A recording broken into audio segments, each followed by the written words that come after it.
Welcome back to Real Estate Today, where we are doing what Oprah is telling us to do, which is speaking our truth about how to buy homes.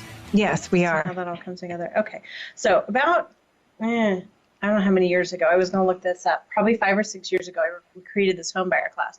But it actually goes back much, much further, because when I first got into real estate, which has now been 11, 12 years, I went to my broker and I said, I used to live in Kansas City, and I went to this home buyer class. It was really interesting. There were a lot of people there. Seems like that could be a good marketing tool. My background is education and doing like corporate universities and things. Like, maybe I could create something. He goes, oh, no, you won't get anyone to come.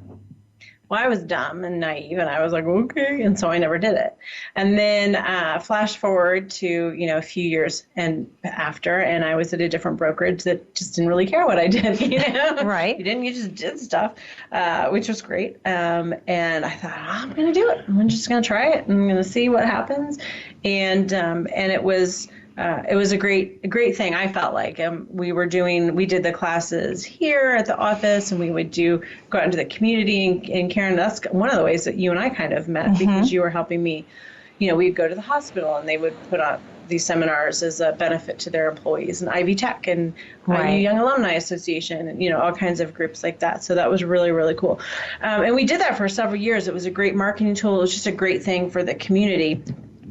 And then it got harder for people to get them to leave their houses, right, and come to an hour and a half, 2 hour seminar on a Sunday or whatever. Right. So it's one of the things I love about real estate is just watching how everything has changed. I guess maybe that's what you love about getting older. You see how things have changed, and what worked 5 years ago doesn't necessarily work. Yeah, because I remember I can't believe it's already been that far back already. Yeah. And then we were like, oh, let's try to serve food, or do you know what I mean? Or have more refreshments, and what are really, what's going to get someone to come out for an hour and a half, or I remember we had to extend it because so much more information was coming in, and you wanted to make sure that all of these people, that we were giving them everything that we could. Right.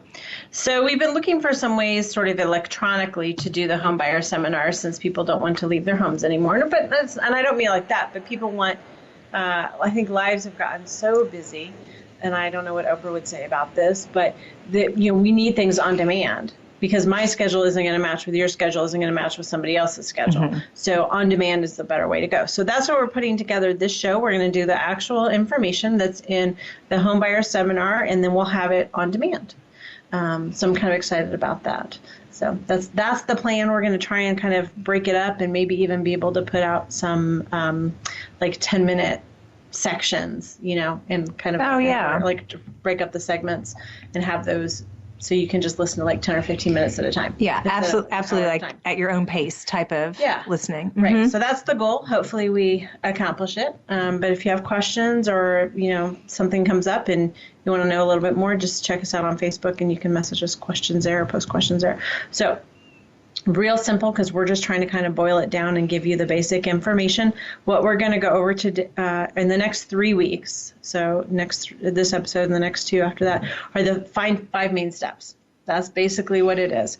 Preparing to buy a home, where we're going to spend the bulk of the time, even though that's the non-fun stuff. I'll get into that. I have a soapbox to get on about that. So preparing to buy a home, searching for a home, negotiations, the pending process, so once you have an accepted offer, and then closing, what that looks like. So today, and then probably next week, will be spent on preparing to buy a home. But before we do that, I have to back up even a little bit more.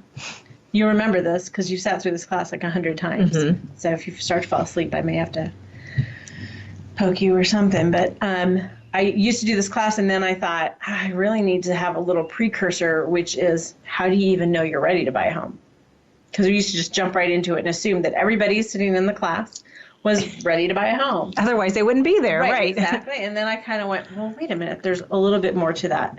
And one of the reasons, the story behind kind of where that thought process came from, was that I used to go on to Trulia, one of the real estate websites, and they would send us realtors notifications when someone would post a question. And realtors would chime in and answer the question, and then kind of become bloodsuckers and try to pick that person up as a client. It's really unhealthy and sad. But anyways, so this person posts a question, and she's like, I'm 19, and my fiance and I are getting ready to have our first child, and I feel like buying a home is the next step that we need to do, but am I too young? Is there like an age limit? Like that was literally her question. She didn't care about like, am I too young to buy a home in my life? It was like, do you have to be 21 in order to buy a home? Was really her question. Mm-hmm. And the realtors all started jumping in and saying, oh my gosh, now is a great time to buy a home. Call me.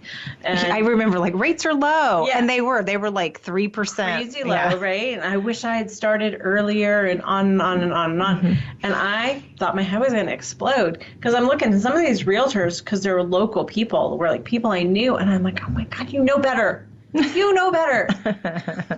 Because, I mean, there's just more to the story than that. You don't buy a home just because it's the next step or because all your friends are doing it or just because you can qualify for a mortgage. It's a big deal. It's not a huge deal. Like, it shouldn't paralyze you with fear, and I don't mean to try and paralyze you with fear. But, I mean, there's more to it. So I was doing a little Googling and reading some articles that other people had written, because I always like to say, there's more opinions out there than just mine. They don't count, but there are more opinions out there than just mine. So I was doing a little bit of research, and most of the articles I found about, are you ready to buy a home? Like if you just Google, am I ready to buy a home? They're all about the finances.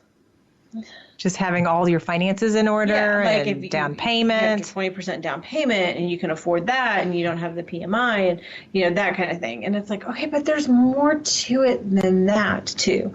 So the first thing I want to do is encourage you to listen to some shows I did back in, I think it was August or September, with Dr. Amanda Quinby, who's a psychologist here in Bloomington, and we did a couple great shows on decision making, but a lot of it was talking about your vision and your goals, right? And what you're hoping to accomplish, and going there first. Go to the end, figure out what that end point looks like, and then kind of work backwards to help you decide whether owning a home fits within that. But I did find a couple of interesting articles, and I wanted to share a couple. This one, he goes mostly into, I should give credit where credit is due. Hold on. Brandon Turner.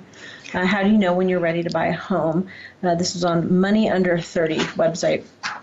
So he mostly does go into the financial stuff, but he does say, I'll tell you the secret. So how do you know when it's the right time to buy a house? I'll tell you the secret. It's not about when, but who.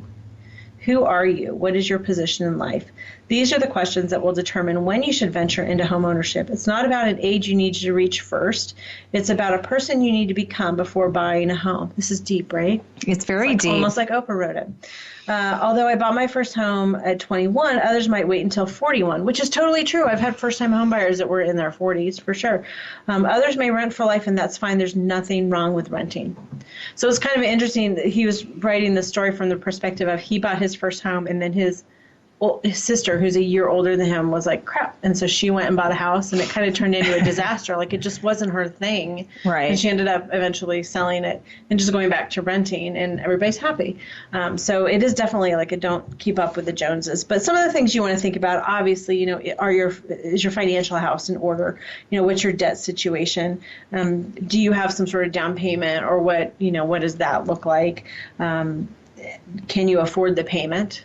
That's a big one too. If buying a home is going to be more expensive than renting, which sometimes it is. In some markets it is. It's not in this market. They like to use that as a rationale. It's cheaper to rent and save money. In this market, it's hard to do. Yeah. In Bloomington, that's hard to do unless you're going to live in somebody's, basement hovel. Are you ready to settle down? If you think that you're going to be moving in the next couple of years, then that's something you certainly want to consider. Or you're not really 100% settled on where you are in your life, and you think, maybe I should have joined the Peace Corps. Maybe I should have, how many people have gone back to school? Like quit everything and gone back to school for a completely, 180 career change kind of thing. If you're not completely settled in what you're doing, that might be, time to think about it. Can you fix a leak? The answer to that question for me is no. No. Can your husband fix a leak? No. Can you afford a plumber? Yes. So that's where you go with that, right? The question I always ask my clients is, can you afford a new furnace? Right. What you going to do if your furnace breaks down in December? I don't want you to be cold. So are there things you can do, whether, emergency fund, what can you do so we can all sleep well at night? So those are some of the things that you need to think about. Do you want to spend your Saturdays mowing? No, I always thought that I would enjoy that once I had a yard or would want to be out there. No, I have the worst allergies. It's just one of those things where the idea is great. Yeah. And then it's like, oh, no. So I leave that up to my husband. I mean, I don't want to be out there doing that. Yeah, that's totally why I sold a house and moved to a condo once. I was like, I fucking hate it. Someone else can do it. It's just Exactly. not my thing, right? Yeah.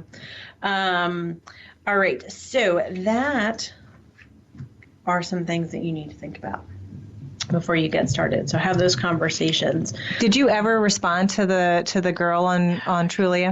Okay. Yeah, I did actually. And now I'm going to try to think about it. Yeah, I think I did. I think I was like, there's nobody that says you have to buy a home. Here are some other things. I just kind of said, here are some other things you need to think about. Right. Don't call me. No, I don't think I said that, but I didn't jump on them. All right, so preparing to buy a home. So let's get into our first step. This is the first step, and you need to go through this process, although most people jump to step number 2. Which is the searching for a home, right? Yeah. They just jump there. And I'm telling you, you will absolutely be disappointed and frustrated if you skip over that first step number 1. You have to do it anyways. If you're getting a mortgage, you have to do it anyways. Step 1 involves finding a lender, finding a realtor, getting pre-qualified. So why? I don't understand why people won't do it. It's like a constant battle. There's also the myths, too, that you've talked about in previous shows about they're going to take all day to do this and go meet with a lender or whatever. Exactly. And it's more of they may not understand that process, but yeah, I mean, it is really easy just to jump online and start looking at houses for sale. I know. So here's the thing. Here's what you need to understand about this step. It doesn't cost you anything. It doesn't take much time. How quickly can you pre-qualify someone? In an ideal situation, it's like within the hour. Within the hour. Because everything's online. Yeah. Most people apply online. That takes like 10 or 15 minutes for them to do that. You don't have to take time off of work. You don't have to get a babysitter. You don't have to do any of that stuff. So if it doesn't take time and it doesn't take money, I do not understand what the holdup is. It's the fear of I feel like people think, I'm not going to be able to qualify, and you're going to tell me no. Oh, you think that's what it is? That's what it is. And until someone tells you that, like if you think that could be a high possibility, the dream's still there. That's why people go and search. They're like, well, I was just seeing what was out there, but now I really found something, but I don't think I'm going to get approved. You know what I mean? You're as deep as Oprah. I'll tell you what. All right. Well, we're going to kind of take some of the mystery out of it when we come back from break. So stick around. You're listening to Real Real Estate Today, your home for smart real estate.